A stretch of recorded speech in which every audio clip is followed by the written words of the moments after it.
हमें एक पुत्र दिया गया और प्रभुता उसके कांधे पर होगी और वो अद्भुत युक्ति करने वाला पराक्रमी परमेश्वर कहलाएगा। और हम उसी पराक्रमी परमेश्वर के बेटे और बेटियां हैं, क्योंकि यूहन्ना इस बात को लिखता है कि जितनों ने उसे ग्रहण किया, जितनों ने उस यीशु मसीह को ग्रहण किया, परमेश्वर ने उन्हें अपना बेटा और बेटी होने का अधिकार दिया। और ये बहुत बड़ी बातें हैं मेरे प्रियो। हम लोग देख रहे हैं उत्पत्ति का किताब और हम लोग देख पा रहे हैं कि याकूब जिसका नाम इस्राएल रखा गया और जिस गर्भ में याकूब था उसी गर्भ में ही एसाव भी पैदा हुआ।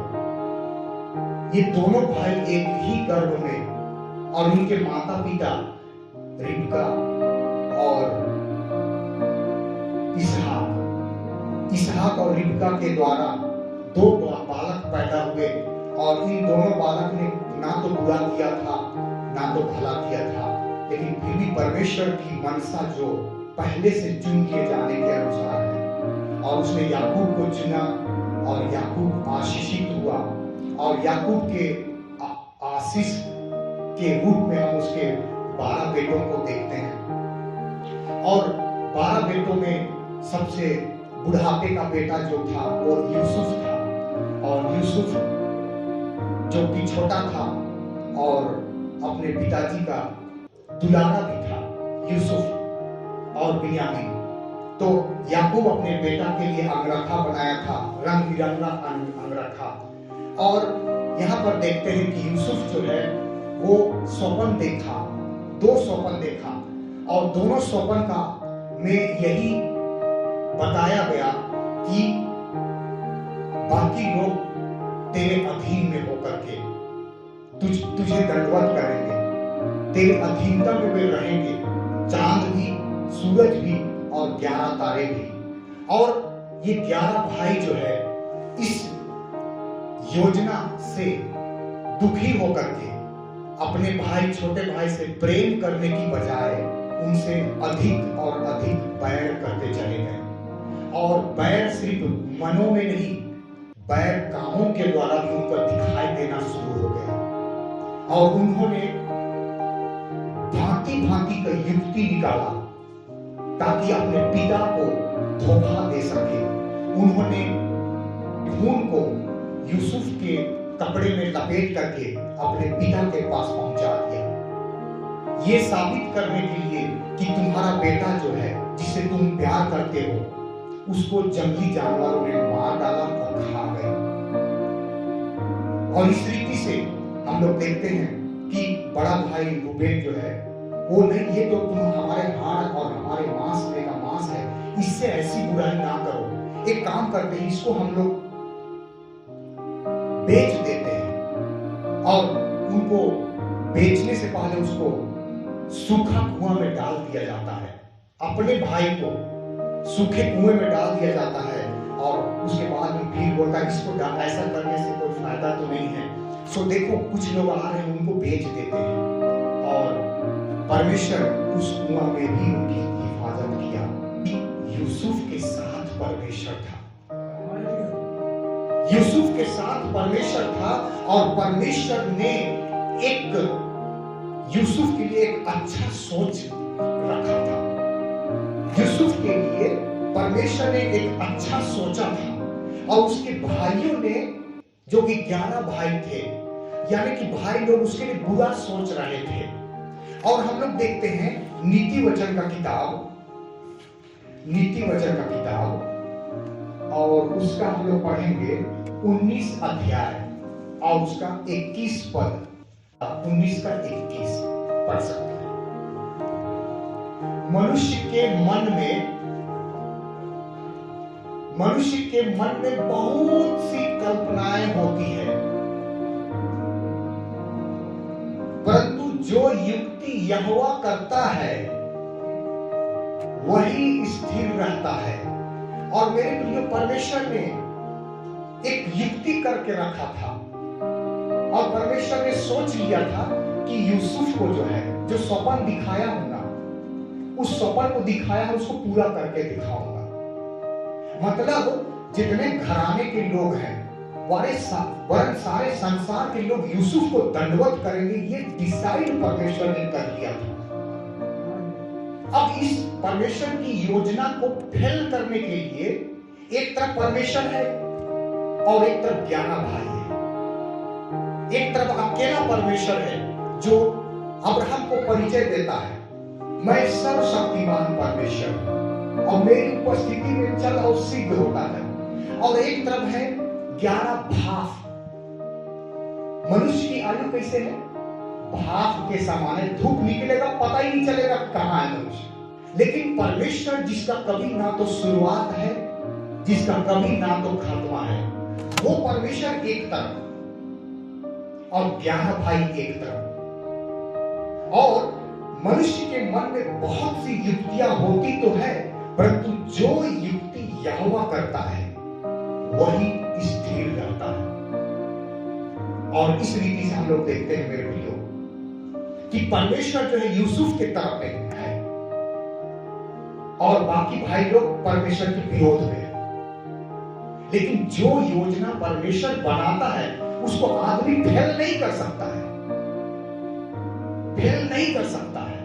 और हम लोग देखते हैं बहुत तिकड़म लगाया गया, यूसुफ को कुआं में डाल दिया गया, कपड़ा को रंग करके कर दिया गया, उसके बाद उसको बेच दिया गया, उसके बाद पोतीपर के घर में कई दिन तक, कई महीनों तक वहां सेवा करता रहा और उसको प्रधान भी बना दिया गया। उसके बाद झूठा केस में फंसा दिया गया, झूठी गवाही दे दी गई, उसको केस में फंसा दिया गया, 2 साल तक जेल में रखा गया। और ये सब तिकड़म हो रहा है। लेकिन परमेश्वर जो अद्भुत युक्ति करने वाला पराक्रमी परमेश्वर है, वो परमेश्वर वहां से भी निकाल करके मिस्र देश का राजा बना दिया। जो युक्ति यहोवा करता है वही स्थिर रहता है। हालेलुया। और इस रीति से मेरे प्रियो, अगर हम लोग देखेंगे कि परमेश्वर ने योना नबी को चुना और योना को चुन करके परमेश्वर एक युक्ति निकाला कि 1,20,000 लोग रहते हैं, वे ना दाएं भेद जानते हैं ना बाएं भेद जानते हैं, बस एक काम जानते हैं, वे बुराई करना, पाप में जीवन व्यतीत करना, और पाप की मजदूरी मृत्यु है। तब परमेश्वर ने अपने दास योना को नीनवे भेज देना चाहा, लेकिन योना नीनवे नहीं जा रहा है, वो प्रचार करना नहीं चाह रहा है, वे लोग को दया नहीं कर रहा है, जबकि वो जानता है कि परमेश्वर दयालु है, अनुग्रहकारी है, विलंब से कोप करने वाला है। लेकिन फिर भी हम लोग देखते हैं बाद में परमेश्वर उसके जीवन में ऐसा विपत्ति लाया। अब आज समय नहीं है मेरे प्रियो कि हम लोग योना के जीवन की उन 7 बातों को देख पाए। योना के जीवन में 1, 2, 3, 4, 5, 6, 7 माइनस पॉइंट। ये 7 माइनस पॉइंट हम सबों को सीखने के लिए है कि इनके जीवन में जो 7 पॉइंट है वो हमारे जीवन में आने वाले टाइम में ना हो। ये शिक्षा के तौर पर रखा गया है और इसीलिए आज हम उस चीज को नहीं देखेंगे। और लेकिन हम लोग देखते हैं कि बुरी कल्पनाएं जो उसके भाइयों ने अपने भाई यूसुफ के लिए किया था, बुरी कल्पनाएं परमेश्वर को कैसा लगता है? कोई कल्पना कर तो रहा है लेकिन पूरा कर रहा है। आइए हम लोग पढ़ेंगे नीति वचन का किताब और उसका 15 अध्याय और उसका 26 पद। नीति वचन 15 अध्याय और उसका 26 पद। बुरी कल्पनाएं यहोवा को घिनौनी लगती है, परंतु शुद्ध जन के वचन मन भावने हैं। और इस तरीके से मनुष्य के मन में बहुत सी कल्पनाएं उठती है। और हम लोग देखते हैं उत्पत्ति का किताब में कि परमेश्वर ने देखा कि मनुष्यों के मन में जो कुछ भी उत्पन्न होता है वो निरंतर बुरा होता है, और तब परमेश्वर ने मनुष्य को बनाने से पछताया। लेकिन परमेश्वर के अनुग्रह की दृष्टि नूह पर बनी रही, और नूह किसी के प्रति अपने दिल में बुरा नहीं रखता था, किसी के प्रति अपने दिल में बुरा नहीं रखता था वो।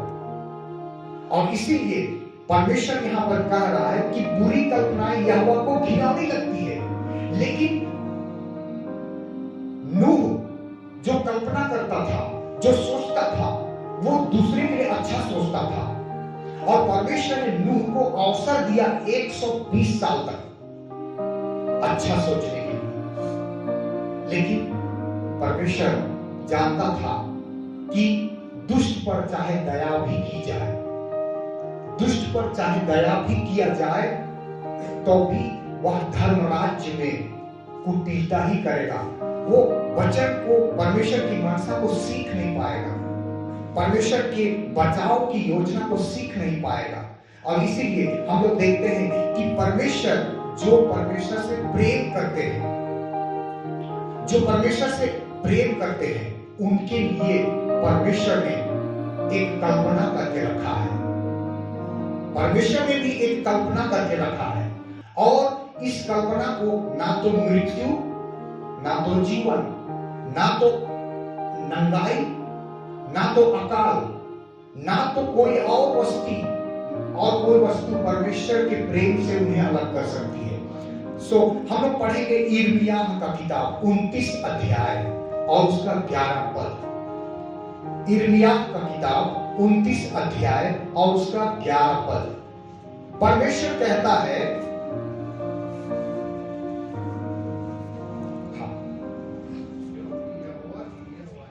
क्योंकि यहोवा की यह वाणी है, जो कल्पनाएं मैं तुम्हारे विषय में करता हूं, उन्हें मैं जानता हूं, वे हानि की नहीं वरन कुशल की है। और इस रीति से मेरे प्रियो, परमेश्वर आपके लिए और हमारे लिए जो विचार रखता है, जो कल्पना करता है, वो हमारे हानि के लिए नहीं है, हमारे लाभ के लिए है। हालेलुया। और इसलिए आपसे लोग बुरा व्यवहार करेंगे, आपको बुरा भला कहेंगे, लेकिन फिर भी परमेश्वर जो है आपके और हमारे गुनाहों को अपने लहू से धो देने की काबिलियत रखता है, हमारे सारे गुनाहों को ढांप देने की काबिलियत रखता है, क्योंकि प्रेम अनेक पापों को ढांपता है। और परमेश्वर ने जगत से ऐसा प्रेम किया कि उसने अपना इकलौता पुत्र को दे दिया, ताकि जो कोई उस पर विश्वास करे वह नाश ना होवे वरन अनंत जीवन पाए। और इसलिए मेरे प्रियो, दाऊद, परमेश्वर ने दाऊद के लिए भी एक योजना बनाया था। दाऊद के लिए एक योजना बनाया था कि दाऊद को इस्राएल का राजा बनाएंगे। और जब दाऊद इस्राएल का राजा बन गया, तब भजन संहिता लिखता है, हम लोग पढ़ेंगे भजन संहिता 140 और उसका 2 में क्या कहता है। दाऊद अपने जीवन की बातों को लिख रहा है 140 का 2, क्योंकि उन्होंने अच्छी कल्पनाएं नहीं की, मन में क्या किया है, उन्होंने मन में बुरी कल्पनाएं की है। वे लगातार लड़ाइयां मचाते हैं। ओके, तो मन में बुरी कल्पनाएं, वे लगातार मन में बुरी कल्पनाएं करते हैं। और अगर हम लोग पढ़ेंगे 56 का 5, बुरी कल्पनाएं करने के बाद वे और क्या करते हैं। दाऊद लिख रहा है 56 का 5 में, वे दिन भर मेरे वचनों को उल्टा अर्थ लगा। कौन बोल रहा है? दाऊद बोल रहा है। दाऊद बता रहा है कि वे दिन भर मेरे वचनों को उल्टा अर्थ लगा लगा कर मरोड़ते रहते हैं। उनकी सारी कल्पनाएं क्या करने की होती है? खाली बुराई। और हम लोग देखते हैं कि हम लोग पहले हम लोग पीछे देख चुके हैं कि 4 कामों में सबसे पहले तो विश्वास में धनी, भले कामों में धनी, लेकिन भले कामों में धनी नहीं, बुराई में लोग धनी बनते जाएंगे। समझ पा रहे हैं? लोग भले कामों में धनी बनने की बजाय बुरे कामों में धनी बनते चले जाएंगे। और बाइबल सिखाती है कि यदि कोई भलाई करना, अगर कोई भलाई करना जानता है, कोई काम है जो जानता है लेकिन जानबूझ के नहीं कर रहा है, तो परमेश्वर की दृष्टि में पाप कर रहा है। लेकिन अपनी दृष्टि में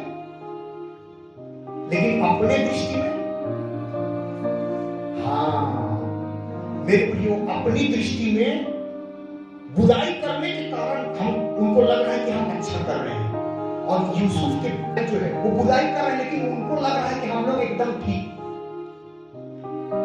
उनको पूछा जाए कि आप अपने छोटे भाई के साथ ऐसा कर रहे हो, अच्छा कर, हाँ एकदम ठीक कर रहे हैं, इसी लायक है। मूड को अपनी ही चाल, मूड बोले तो ढीठ, मूड को अपनी ही चाल जो है वो सीधी जान पड़ती है, परंतु यहोवा किसको देखता है? मन को देखता है। तो मन में लिखा हुआ है, मन में 7 घिनौनी वस्तुएं रहती है, मन में 7 घिनौनी वस्तुएं रहती है। सो इसे अभी देखने का अवसर नहीं है, लेकिन मेरे प्रियो, यहां पर हम लोग देखते हैं कि ऐसा भी मार्ग है जो मनुष्य को ठीक जान पड़ता है, और वो क्या है? जो बुराई करते हुए धनी बनते जा रहे हैं, बुरे कामों में धनी बनते जा रहे हैं। जोब की वचन क्या बताता है कि यदि कोई भलाई करना जानता है और नहीं करता है, तो अपना पाप का घड़ा वो भरते जा रहा है। और जिस दिन पाप का घड़ा भर जाएगा, परमेश्वर जो न्यायी परमेश्वर है, वो उचित न्याय सही समय पर कर देगा। और इसलिए सेनाओं का यहोवा न्याय करने के कारण महान ठहरता है। और इसलिए यशायाह का किताब हम लोग ये पढ़ेंगे और उसके बाद हम लोग समाप्त करेंगे। यशायाह का किताब, परमेश्वर का वचन ऐसा हमें कहता है, यशायाह का किताब और उसका 3 अध्याय, यशायाह 3 का 10, 11 और 12, इसको हम लोग पढ़ के हम लोग समाप्त करेंगे। लिखा है, धर्मियों से कहो कि उनका भला होगा। ये धर्मी लोग किन चीजों में धनी बनते जाएंगे? विश्वास में धनी बनते जाएंगे, भले कामों में धनी बनते जाएंगे, सारे वचन में और सारे ज्ञान में धनी बनते जाएंगे। लेकिन और इसीलिए यहां कह रहा है कि धर्मियों से कहो उनका भला होगा, क्योंकि वे अपने कामों का फल पाएंगे। दुष्ट पर हाय उसका बुरा होगा बोलता है। क्यों? क्योंकि वो बुराई में धनी बनते जाएंगे, क्योंकि उनके कामों का फल उसको मिलेगा। मेरी प्रजा पर बच्चे अंधेर करते और स्त्रियां उन पर प्रभुता करती है। कौन प्रभुता करता है? बाइबल बता रहा है। और इस रीति से, हे मेरी प्रजा, तेरे अगुए तुझे भटकाते हैं और तेरे चलने का मार्ग भुला देते हैं। सो हमारा अगुआ जो प्रभु यीशु मसीह है, वो कभी भी नहीं भटकाता है, वरन भटके हुओं को सीधी राह पर लाता है। क्योंकि यीशु मसीह भेड़ों का कौन है? महान रखवाला है। वो भेड़ों का महान क्या है? चरवाहा है। और इसीलिए बाइबल बताती है कि तुम प्रधानों पर भी भरोसा मत करना, उसका भी प्राण निकलेगा, वो भी मिट्टी में मिल जाएगा। और इसीलिए बाइबल, क्या ही धन्य है वह जिसने परमेश्वर को अपना आधार मान लिया। परमेश्वर कभी धोखा नहीं देगा। फर्क बस इतना है कि वो परमेश्वर जो है वो आत्मा है और दिखता नहीं है, लेकिन काम अपना पूरा वो करता है। सो परमेश्वर कहता है धर्मी का भला होगा, दुष्टों का भला नहीं होगा, क्योंकि धर्मी भले कामों में धनी बनते जाएंगे और दुष्ट लोग दुष्टता करने में धनी बनते जाएंगे। और जब जगत समाप्त होगा तो सबका न्याय होगा। एक बार मर जाना और मरने के बाद न्याय का होना नियुक्त है। जिन्होंने भलाई किया है वे जीवन के पुनरुत्थान के लिए जी उठेंगे, जिन्होंने बुराई किया है वे दंड के पुनरुत्थान के लिए जी उठेंगे।